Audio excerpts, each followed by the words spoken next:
We're always on the lookout for fascinating new guests on this show, smart people who are doing smart things. Kevin Freeman is one of those people. I actually noticed during the ensuing days and weeks after Charlie Kirk's death that he had a very interesting project that it appeared he was working on with Charlie, which interested me.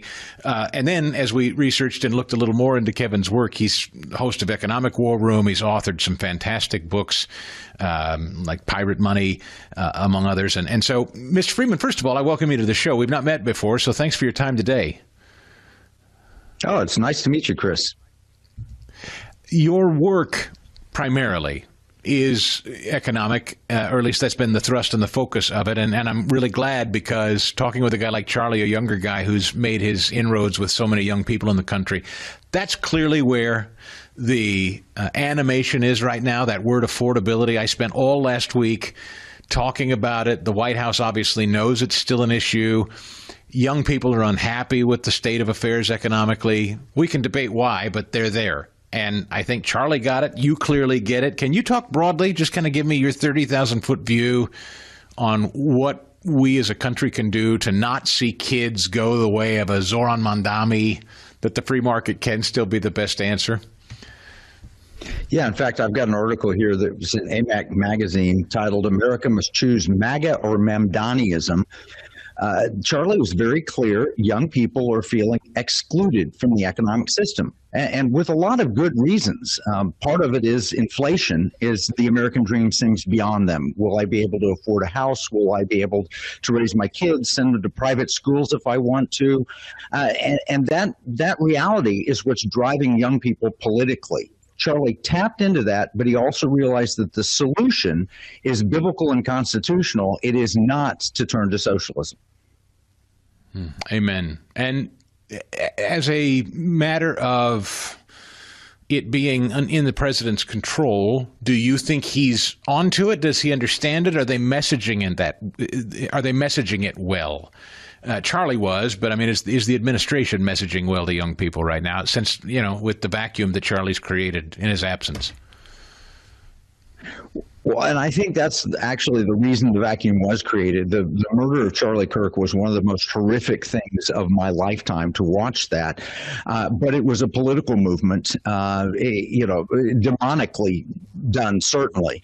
But the goal was to break that momentum that was being seen. For example, Charlie was also in South Korea the week before he died. And in South Korea, he was saying there's a better path, which is free market economics. It's biblical. It's Christian. It's true.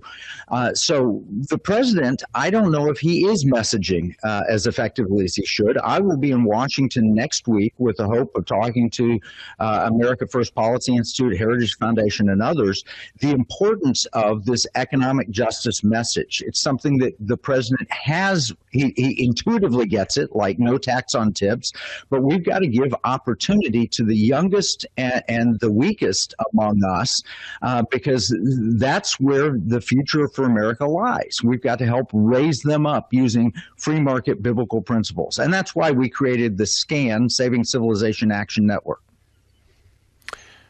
Not to sound too self-aggrandizing, but I can't help myself a little bit. A friend of mine and I have been noodling around an idea and a thought, and I'll run it by you just briefly as a private sector possibility.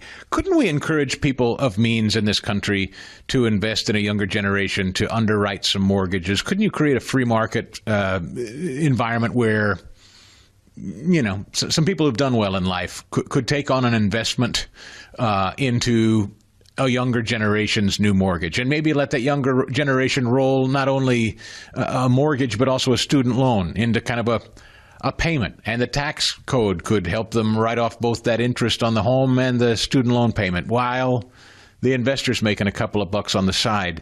It seems to me there are ways to take generations who have done very well, and rather than create this animus between the generations, one could maybe even help the other while making a buck or two at the same time.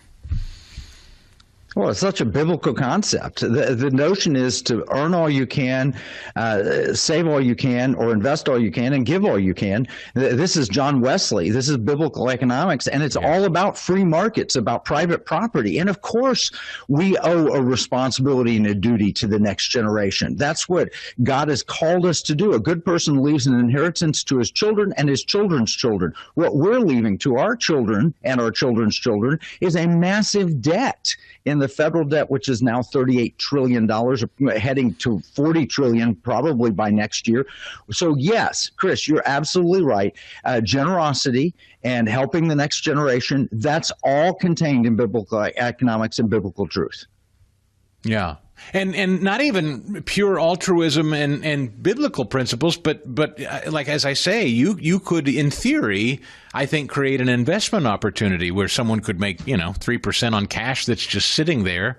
They could actually take on a mortgage for a young person as sort of a pseudo lender, really, is a way to look at it. Or this portability, I think, thing is a really interesting deal that Pulte floated out there. This idea that if you're sitting on a 3% interest rate right now and you want to sell your house, you don't want to sell it because you're afraid of jumping to 6% in something. Being able to transfer that 3% or whatever to your next mortgage to kind of open up some supply in the marketplace. I know it's not just supply, but with more supply, as we know, the costs of housing, in theory, would come down. And maybe that would encourage builders to start building homes that are more realistic for young people. I mean, this feels like it's achievable. It feels like we're on the cusp of figuring this out if we want to. Yeah, it just shouldn't be a government approach only. Government can help, and mostly help by getting out of the way, decreasing regulations, decreasing taxes, maybe providing some incentives. But the government should not heavy-handed come in and try and solve the problem. When they do, they always fail. Instead, the government should get out of the way so the free market and good, smart, generous people. I mean, it's an act of generosity if you were going to help a young person with their mortgage or give them a special loan or whatever. But it's a good act, and it's a biblical, and it's a righteous act. Kevin Freeman is the host of Economic War Room, author of Pirate Money, Discovering the Founder's Hidden Plan for Economic Justice, Defeating the Great Reset. Talk to me about your book a little bit. Have not had the chance to read it yet, but the title alone has me hooked. Tell me more. Well, historically, over the past 50 years or so, since we left the gold standard, we've seen inflation erode 90+% of our purchasing power. No wonder young people are finding it hard to get ahead, as inflation is beating them. But what's kept up has been gold. Biblically, money is gold and silver and sometimes copper.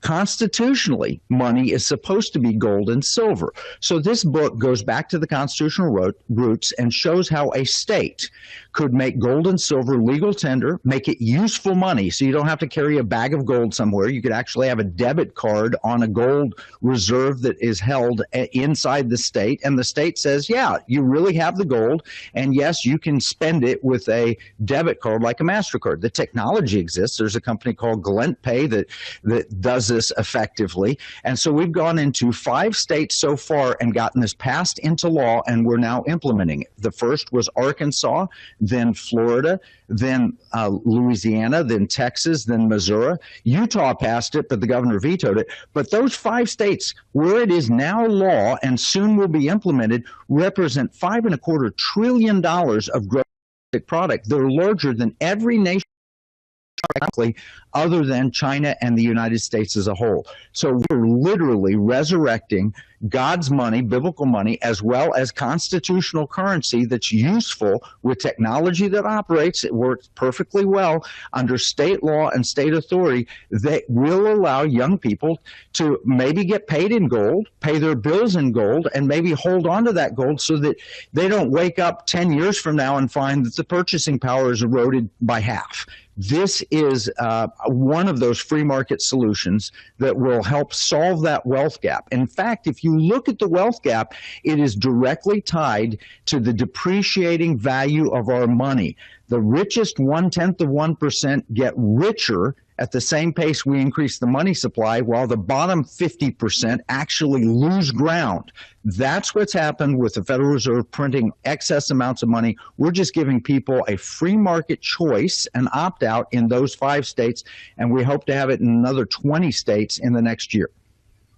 And then that business would be those states that you named. Does the business stay within the state? That is, so the gold purchasing is only effective in that respective state or other states that have adopted it?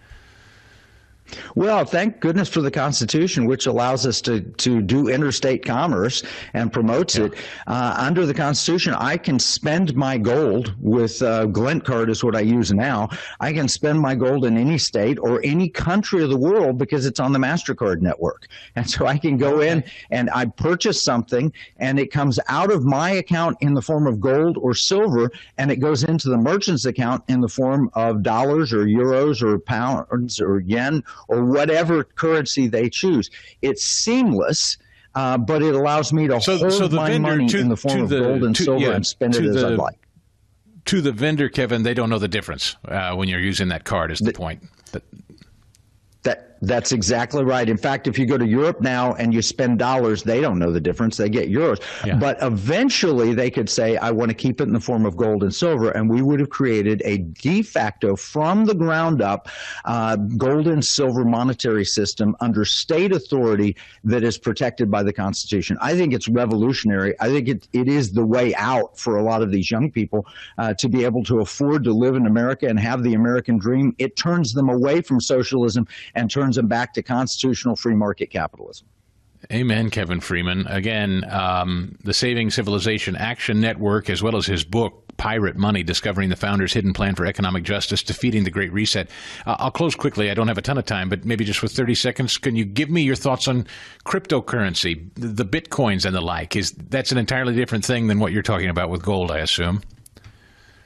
It is, and cryptocurrency has appeal because it provides privacy and it provides a means of holding your money other than in dollars. I think it's fine. It's a free market opportunity, but it's not constitutional that the states can establish it as legal tender. And that's the advantage of gold and silver. That's why I wrote the book, Pirate Money. Chris, I hope you'll read it because I think you'll love it. I mean, I've looked at some of your podcasts and some of your radio programs, and I think this is right in line with what you believe. This is a movement that's hit 5 states. We want to take it across the nation. We'd love to have your help in doing so. Hey, listen, I'm fascinated by it. I can't wait to dig into it. I knew this conversation would be a good one. So thank you for it. I hope it's not our last, Kevin Freeman. Well, I hope so too, Chris. It's great being with you. The Chris Stigall Show podcast.